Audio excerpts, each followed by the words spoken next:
Patay ang dalawang riding in tandem suspect matapos silang habulin at paputukan ng hindi pa nakikilalang lalaki.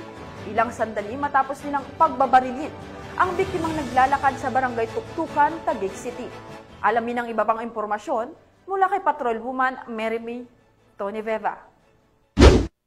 Eksena ng takot at tensyon ang bumalot sa General Luna Street, Barangay Tuktukan, Taguig City matapos nilang masaksihan ang madugong engkwentro sa pagitan ng riding in tandem at isang concerned citizen itong Martes lang pasado alas 4 ng hapon. Base sa investigasyon, naglalakad sa tabing kalsada ang lalaking nakaitim nang bigla itong paulanan ng bala.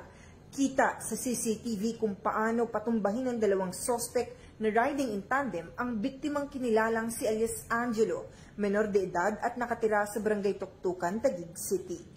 Ngunit sa isa pang kuha ng CCTV, makikita ang isang concerned citizen na nakaputi, bumunot ng baril sa loob ng kanyang bag at hinabol ang dalawang suspect upang barilin. Dito bumulagta ang dalawang suspect at tuluyan ng binawian ng buhay. Sa naganap na insidente, isa pang civilian na tricycle driver ang nadamay at tinamaan ng baril. Kung titingnan natin dahil ang involvement ng biktima ay illegal drugs, malamang doon umiikot yung natin. Kinilala ang dalawang suspect na si alias Ian, 20 taong gulang, naturang gunman at nakatag bilang top 1 most wanted person dahil sa dalawang kasong pending nito na murder case. At ang rider na si alias David, 23 taong gulang. Kuha rin sa video ang pagkuha ng baril ng barker na ito at agad ipinasa sa isa pang barker. Sa ngayon, inaalam pa ng pulisya ang posibleng koneksyon ng bawat isa.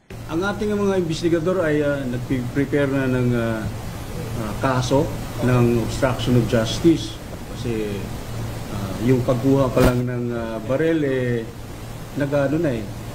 nagkakaroon ng problema yung investigasyon ng ating mga pulis. Samantala, ang biktimang si alias Angelo ay kasalukuyang nasa ospital para sa pagpapagamot, maging ang tricycle driver, habang ang concerned citizen ay pinaghahanap na ng pulisya para sa karagdagang impormasyon.